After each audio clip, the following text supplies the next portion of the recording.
منیر نیازی کہتے ہیں کہ ابا جی کے ساتھ بیٹھا ہوا تھا، اچانک انہوں نے مجھ سے پوچھا حیض کے بارے میں کیا جانتے ہیں؟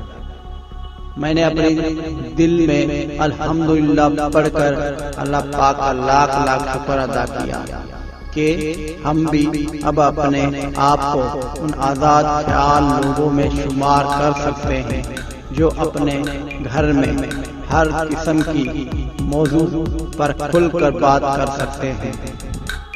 ساتھ ہی مجھے وہ سارے بیتے سال یاد آ گئے جو میں نے ابا جی کے رہب اور دہشت کے ساتھ گھر کے گھٹن زدہ ماحول میں گزارے دیے تھے۔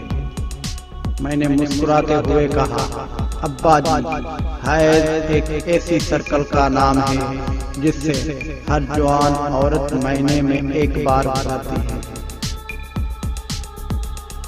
حیض ایک ایسا سرکل کا نام ہے جس سے ہر جوان عورت مہینے میں ایک بار گزرتی ہے۔ ابا جی نے پھر پوچھا، تو پھر عورت اس حالت میں کیا کرتی ہے؟